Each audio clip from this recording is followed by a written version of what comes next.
Aparece compartida la pantalla, ¿no? Sí, sí. Sí, sí. Aclaro algo que alguien me preguntó con respecto a los fisiócratas. Si bien nosotros no tenemos mucha bibliografía con respecto al siglo, lo que yo estaba comentando, para mí es importante entender la lógica, porque yo sé que en economía por algo pasa lo que pasa. Uno dice, ¿por qué la iglesia perdió poder? Porque se forman los estados nacionales y yo necesito realizar actividades económicas, no necesito tener mi iglesia que me censure por hacer actividades económicas. Entonces fíjense cómo a veces los intereses económicos desplazan instituciones sociales. Ahí donde uno se empieza a dar cuenta del poder de la economía como también del poder de la política. Entonces, en función de lo que alguien me preguntó con respecto, acuérdense que el mercantilismo, de grandes rasgos, yo decía, el objetivo era acumular oro y plata para ser más rico. Y también tenían prácticas proteccionistas, que significa me protejo del comercio exterior de otros países. Es decir, mi idea es exportar mucho e importar poco. Eso es lo que se conoce como un país proteccionista. Protejo todo lo que es producción local. Los fisiócratas proponen todo lo contrario. Trabajar la tierra como generar riqueza y proponen la libertad económica. Por eso acá ya me estoy enfrentando dos formas distintas de generar riqueza. ¿Cuál es el tema de los mercantilistas? Que es un poco lo que van a criticar los fisiócratas. Los fisiócratas que decían, piensen que están un poco más avanzados históricamente. Ellos decían, la tierra genera valor agregado.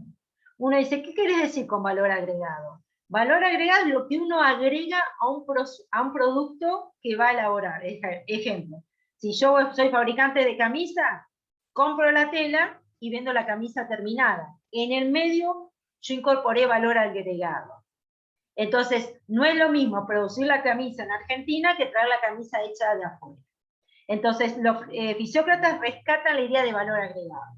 Ellos decían, la tierra tiene valor agregado. Yo tengo una semilla, puede transformarse en pan a través de distintas etapas. Siembra, producción, molienda. Entonces es lo que dice, la tierra genera valor agregado, genera trabajo, genera ingreso. El mercantilismo no genera valor agregado. El mercantilismo, ¿qué hace? Saca la plata de la colonia y la traslada al continente europeo. Es como decir, los fisiócratas dicen, la tierra incrementa la riqueza. El mercantilismo mueve la riqueza. Yo me llevé 100 monedas de oro de América y las llevé a Europa. Muevo la riqueza. En cambio, los fisiócratas que decían, la tierra genera más riqueza. Que sí que parte del razonamiento de los fisiócratas no está mal, porque la tierra incrementa la riqueza. El mercantilismo lo que está hablando de trasladar riqueza. Y por otro lado está la defensa del mercantilismo, porque si bien las políticas mercantilistas no le generaron mucho de ingreso a España, tanto Holanda como Inglaterra se convirtieron en potencia a partir de proteger su industria nacional. ¿Qué significa? Inglaterra se convierte en una potencia naviera. Significa que el proteccionismo le permitió armarse internamente y después abrirse. Esta discusión entre proteccionismo y liberalismo la vamos a ver permanentemente. Cuando se habla de la Argentina, ese modelo propuesto de Perón de sustitución de importaciones, un poco plantea eso. Yo me protejo, crezco y después me abro. En cambio, si yo arranco siendo liberal, estoy muy expuesto a las economías externas. Entonces, el mercantilismo y la fisiocracia ya me ponen en evidencia dos ideas distintas con respecto a la riqueza. Y a su vez, cómo cada país aplica la misma receta. Mercantilista fue España, y España el dinero lo gastó mucho en guerras que todavía tenía. Inglaterra y Holanda el dinero lo convirtió en una potencia, en el caso de Inglaterra, naviera, o en una potencia textil. Lo que estoy diciendo es cómo el mismo plan económico no tiene el mismo funcionamiento en distintos países. Esto tiene que tenerlo muy presente porque cuando vayamos actualizando, avanzando en la historia, y más cuando veamos los temas de la Argentina, uno dice, volvemos a hablar de proteccionismo y liberalismo. ¿Qué es mejor? A veces no es tanto qué es mejor, sino qué es lo que funciona para un determinado país. El proteccionismo convierte en potencia a algunos países. El proteccionismo a España, por otros motivos, le hizo perder dinero, malgastó su dinero. El liberalismo, que demuestra otra forma de operar la economía, menos Estado, más libertad, y con una idea de que la riqueza está asociada al valor agregado, y eso lo genera la tierra. La tierra incrementa la riqueza, y a veces las actividades comerciales no incrementan la riqueza. No es lo mismo nosotros que exportemos soja que exportar milanesa de soja. En la milanesa de soja yo tengo valor agregado. En la soja no tengo valor agregado. Entonces acá me pone en evidencia que el valor agregado es importante. Y también es importante ser proteccionista en algún momento de mi historia económica. Entonces como que deja una puerta abierta y una idea de que cada país siempre se va a mover entre el proteccionismo y el liberalismo, pero no hay una receta para a vos te conviene ser liberal, a vos te conviene ser mercantilista y proteccionista. Eso queda en la decisión de cada país. Por eso yo marcaba, el mercantilismo en algunos países funcionó y en otros no, y por otro lado, la idea del liberalismo económico tiene incidencia dentro de lo que ha sido Francia, con una idea del origen de la riqueza y que se incrementa la riqueza. Es decir, que los fisiócratas incorporan como novedoso la idea de valor agregado y la idea de que la economía también puede funcionar con libertad económica. Eso es lo que pone de novedoso dentro de un esquema de riqueza diferente que planteaban los mercantilistas. ¿Qué sucede en el siglo XVIII? Se sigue con la misma pregunta, pero desde el punto de vista de la observación que hace este profesor, dice la economía entra en la tercera etapa.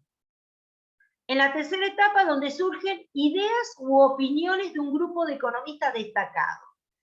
¿Sobre qué van a opinar o cuáles son las ideas? A mí me interesan las ideas que tienen que ver con el origen de la riqueza.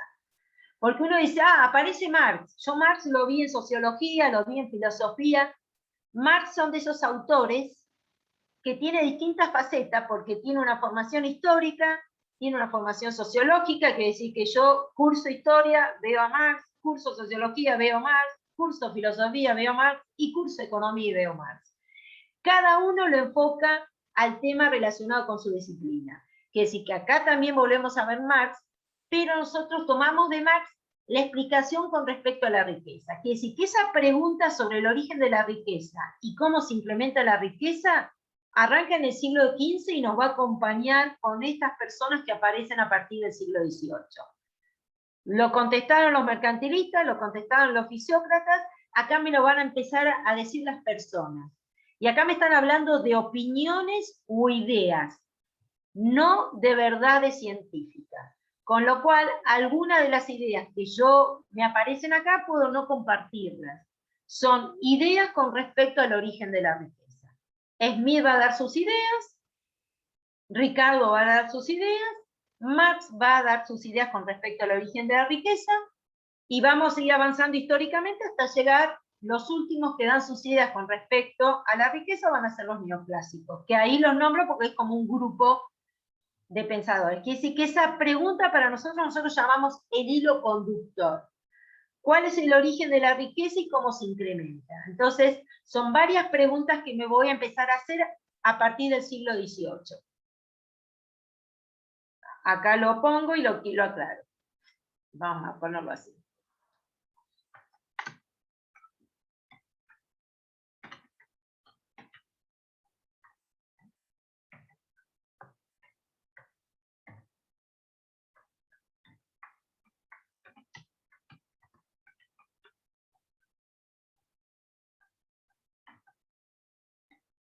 Profe, después me volvés a Sí. la página anterior. Sí. Aparte se lo mando, chicos, estos, ¿eh?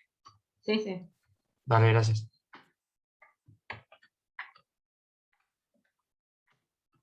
Acuérdense que la pizarra se puede guardar.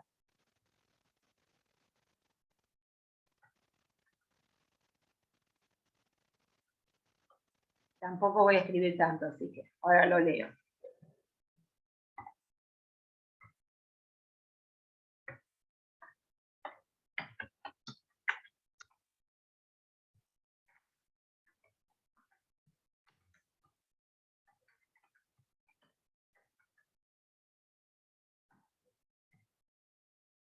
Entonces, fíjense que a partir del siglo XVIII van a estar 3 preguntas. El origen de la riqueza, que me la vengo haciendo a partir del siglo XV, cómo se incrementa la riqueza y cómo se determinan los precios. Uno dice, pero ¿por qué ahora pones una tercera pregunta? Porque ni los mercantilistas ni los fisiócratas tenían esta tercera pregunta. Porque Smith va a dar con la clave del origen de la riqueza.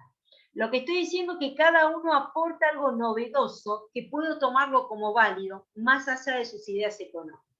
Entonces uno dice, ¿por qué ustedes llaman a Smith como el padre de la economía si Smith era liberal? Entonces uno dice, dejemos de lado el liberalismo y uno dice, ¿cuál es la idea por lo cual ustedes llaman a Smith el padre de la economía? Porque Smith da la clave de la riqueza de un país. Él dice, un país es rico cuanto más produce bienes, que es lo que nosotros concebimos en la actualidad. Uno dice, a los países que le va bien económicamente son los que más producen y más exportan. Quiere decir que ese concepto de Smith es el que usamos en la actualidad. Smith dice, la riqueza no está en acumular oro y plata, como decían los mercantilistas, no está en trabajar la tierra, como decían los fisiócratas, está en producir bienes y servicios. Entonces fíjense que cada uno hace un aporte distinto a lo que hacían los anteriores, y por momentos lo que dice Smith es algo clave. La riqueza de un país está en producir bienes. No estoy diciendo que el mercantilismo y la fisiocracia hay que dejarlo de lado. Lo que está diciendo es claro que en el siglo XVIII, para generar riqueza a un país tengo que producir, y tengo que producir cada vez más. Es ahí por el cual aparece la tercera pregunta. La tercera pregunta es, ¿cómo determino los precios? ¿Por qué? Porque si yo voy a producir bienes, a mí me interesa saber a qué valor lo voy a vender. Uno dice, ¿por qué usas la palabra valor y no precio? Porque todavía estamos en sociedades donde no tienen un mercado muy importante. Entonces, si bien la existencia del mercado es tan antiguo como la sociedad, todavía no tenía como un uso masivo. Entonces, tanto en Smith como Ricardo Marx, a veces en lugar de utilizar la palabra precio, utilizan la palabra valor del bien. Entonces, eso lo tengo que tener presente porque aparece mucho. Entonces, acá se incorpora la tercera pregunta. Si la riqueza está en producir bienes, ¿cómo hago yo para saber a qué valor lo tengo que vender? ¿A qué precio lo voy a vender? Esa sería la esencia de por qué, cuál sería el orden cronológico de los temas históricos. Fíjense que la gran pregunta por lo cual vemos historia económica es ver el origen de la riqueza, cómo lo incremento y cómo determino los precios. Pregunta, dudas, hasta acá. ¿Algo que quieran preguntar? ¿Vamos bien? Sí, profe, vamos. Sí. Yo insisto en poner siempre el contexto histórico. ¿Qué significa? Ver qué estaba pasando en la época que escribió Smith. Porque si no, piense que si yo lo miro con los ojos del siglo XXI, no me parece nada novedoso. Entonces, en todo eso yo insisto en ponerlo, que no está en la bibliografía, pero para tener idea qué estaba pasando en la época en que nació Smith. Fíjense que nació en 1723, puse 1790. Quiere decir que Smith no conoció la revolución industrial. No, lo que yo estoy compartiendo se lo mando a ustedes por correo. Acuérdense que no sabía si yo llegaba a ver este tema. Entonces esto se lo comparto yo por correo. Entonces, para tener idea, ¿por qué se lo considera tan importante lo que dijo Smith? Porque Smith lo que dijo lo hizo en una época donde ni siquiera había industrias y fábricas. Piense que la revolución industrial es del fines del siglo XVIII. Entonces, se supone que es un aporte bastante significativo porque se está hablando de producir bienes cuando todavía no sabía, ni siquiera había máquinas. Entonces yo puse lo que estaba pasando en la época de Smith. Puse, el mundo estaba en transición. Acuérdense que los cambios son lentos, porque alguno está acostumbrado a leer el libro de historia. La Revolución Industrial 1789, el descubrimiento de América 1492. Todos son procesos lentísimos. El claro ejemplo es el tema de la pandemia. Piense cómo se pensó que la pandemia empezaba y terminaba en el 2020. Y no sucedió eso. Estoy hablando, me dice, pues estás hablando de una enfermedad. Así pasa con un montón de cosas. Cuando sucede, no empieza y termina en poco tiempo. Ojalá pasara así. La crisis del 30 comenzó en 1929 y terminó en 1936 desde el punto de vista económico. Entonces, acuérdense que esto es muy lento. Entonces está diciendo, este señor está en una época donde el mundo está cambiando del sistema feudal al sistema moderno, pero no hay modernidad. Aparecen las nuevas técnicas de producción, pero no hay industrias. La producción es más bien artesanal, como si fuera hecha en la casa. Empieza a haber algunos movimientos, siglo XVIII, culturales, intelectuales, la idea de ciencia, monarquías autoritarias, hay comercio, hay colonias, hay crisis de la iglesia, que sí que desde el punto de, están pasando muchos cambios sociales y políticos. La gente se está desplazando de la zona rural a la ciudad, buscando trabajo, que sí que esa transformación va a ser muy lenta. La mayoría de las actividades están bajo la órbita del Estado. En Francia todavía faltaban 10 años para la Revolución Francesa. Estados Unidos estaba en plena guerra de la independencia. España y Portugal dominaban a sus colonias. Y sí que esto lo tengo que... Y lo aclaré, Smith no fue contemporáneo de la Revolución Industrial. Que sí que en la economía Smith es como si fuera un visionario. Es como que alguien hablaba de Internet en 1970. Cuando él dice, un país produce más cuando las tareas se dividen, es alguien que no conoció, nunca pisó una fábrica. Y hago la aclaración porque a Smith le tardó 10 años en escribir el libro. El famoso libro sobre el origen de la riqueza de las naciones, tardó 10 años en escribirlo. Y en su libro habla de una fábrica de alfileres, donde él demuestra cómo se puede incrementar la riqueza produciendo. Esa fábrica de alfileres no existió, fue producto de su imaginación. Algunos historiadores insisten que él fue la fábrica de alfileres, no había fábrica. Entonces, cuando nosotros vemos lo que él propone para producir, incrementar la riqueza, uno dice, es una persona que tiene visión de futuro. Entonces, lo que ustedes tienen que leer es precisamente qué propone Smith para incrementar la riqueza. Por eso yo insisto que tengan en cuenta qué estaba pasando en esa época. Porque él dice, para incrementar la riqueza sería bueno dividir las tareas.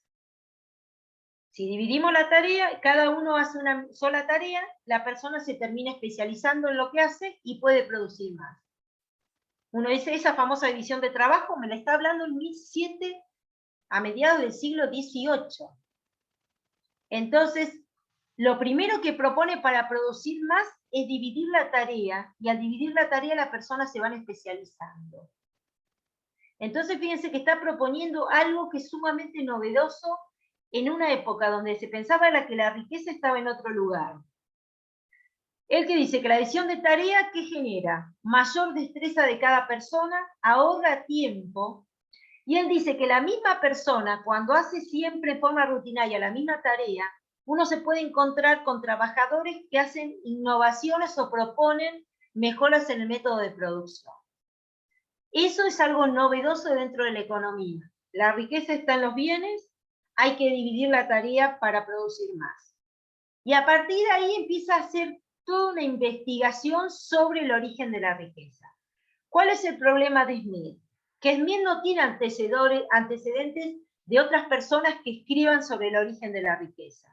Entonces, cuando uno lee Smith, tiene muchas contradicciones sobre lo que dice. Es como que avanza y retrocede sobre su propio trabajo. Y se está continuamente cuestionando sobre lo que investiga. ¿Qué es lo que tiene bueno Smith? Que cuando ustedes leen Smith, tiene como anotaciones al costado. Eso ayuda al alumno para rescatar las ideas principales. Entonces, lo primero que plantea Smith es cómo se origina la riqueza, dijimos, por un lado, en la producción de bienes. Vamos a ordenarlo, acá está.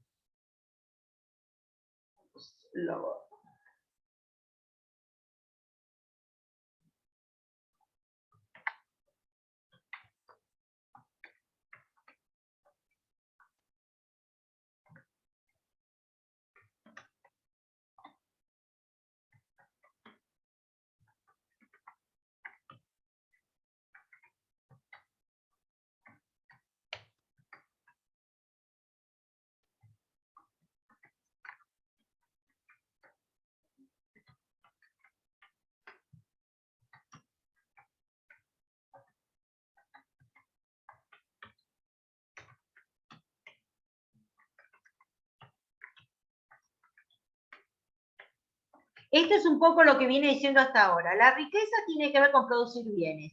¿Cómo incremento la riqueza? Dividiendo las tareas. ¿Qué significa? Él pone como ejemplo esa fábrica de alfiler. Si nos dividimos la tarea, si uno corta el alfiler, el otro la dobla, bueno, esto permite que cada uno se termine especializándose y con la especialización viene el incremento de producción. Estamos en el siglo XVIII donde no hay revolución industrial. Por eso es lo novedoso y por eso se lo considera el padre de la economía, porque dio en la clave en el origen de la riqueza y la idea de dividir la tarea es algo sumamente novedoso. Entonces, hasta ahora es esto un poco lo que va analizando Smith. El punto siguiente que se plantea es cómo se determina el precio.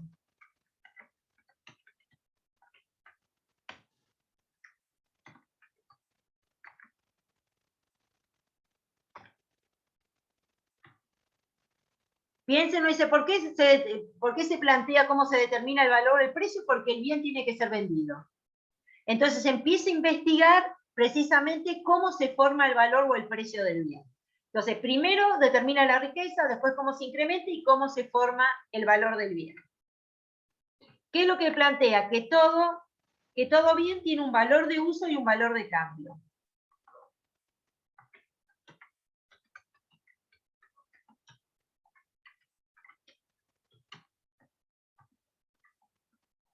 Él dice, todos los bienes tienen valor de uso y valor de cambio.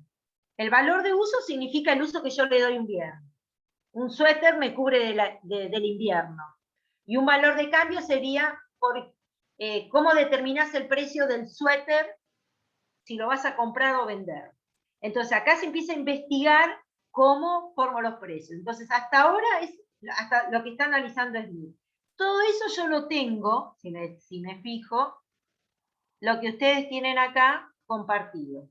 Ustedes tengo para leer parte del libro primero de Smith, capítulo 1, capítulo 2, 3, 4, 5. Y acuérdense que acá aparece otra vez las guías de pregunta.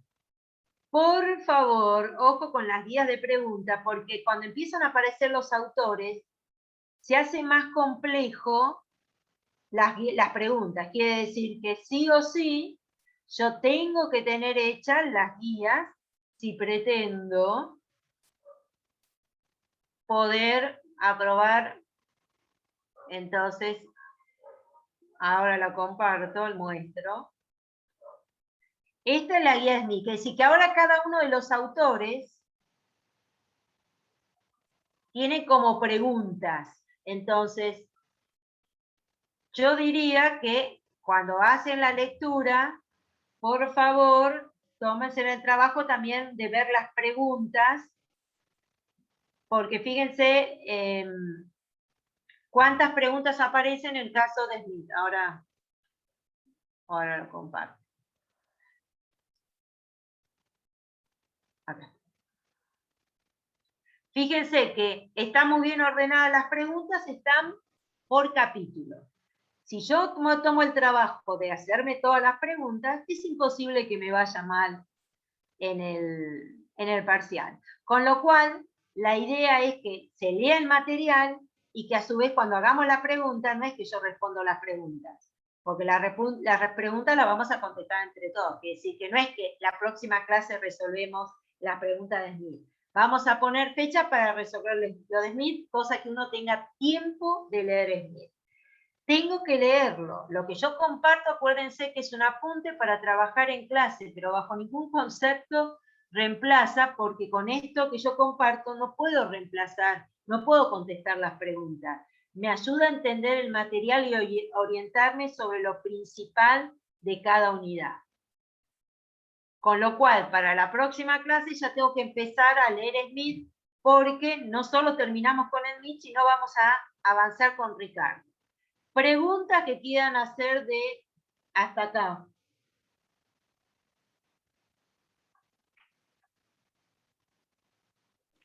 Pero las preguntas que están ahí en el campus, ¿van a venir al examen o son preguntas que...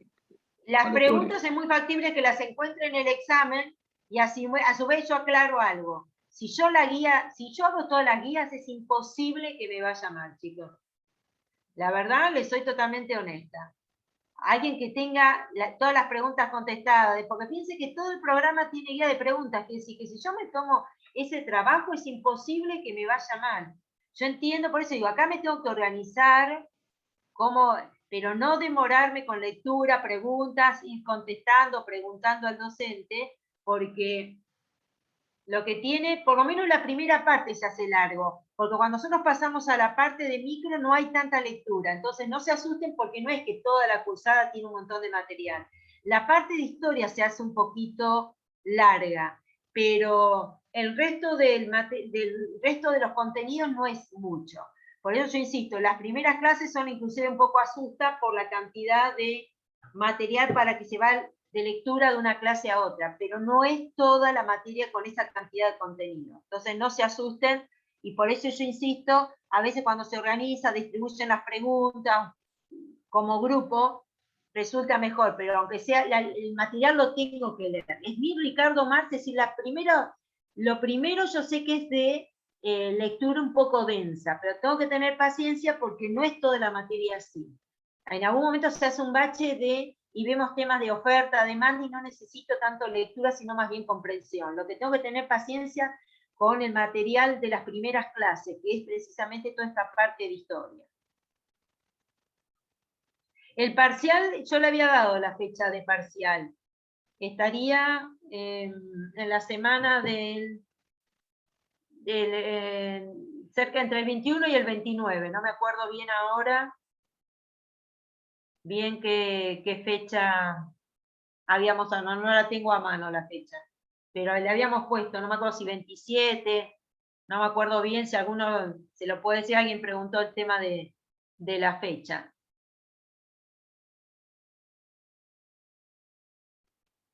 Sí, 27 y 28 de septiembre, exacto. ¿Qué otra pregunta con respecto al material hasta acá donde vamos? Bueno, entonces hacemos una cosa. Yo la próxima clase termino con Smith y empiezo con Ricardo. Vuelvo a insistir, a mí me gustaría que un día destinamos, y decimos, tal día hacemos las preguntas, y no hacerlo la clase siguiente, porque me dice, me estás pidiendo que lea todo Smith para el jueves. Y yo sé que hay otras materias, otros compromisos, pero tratemos de, después echar el jueves, acordar una fecha y decimos, tal día resolvemos todas las preguntas de Smith. Pero la idea es darle tiempo a ustedes de lectura. Está porque las preguntas son muchas.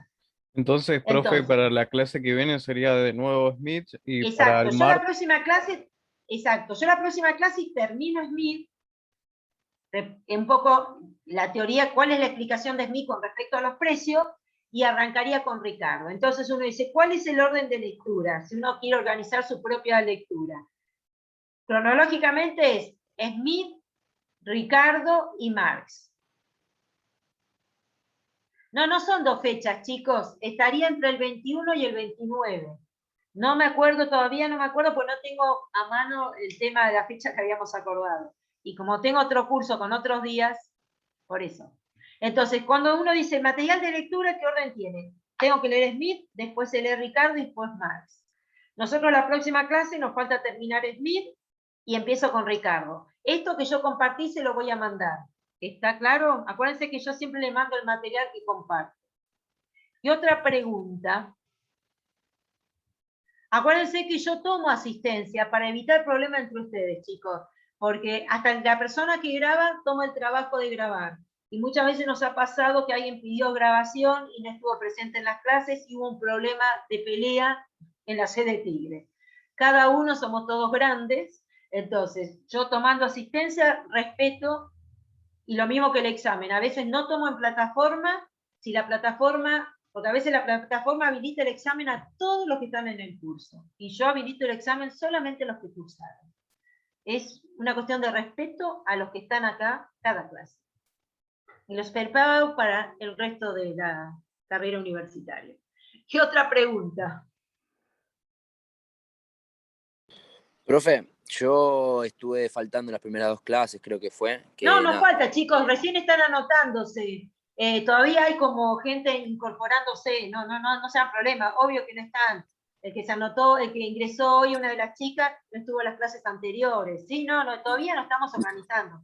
Yo digo porque pasó que 2 clases anterior, alguien que no vino a ninguna clase, se hizo de todo el material y cuando se armó una pelea que no entendí nada, pero dije, en el medio quedé yo.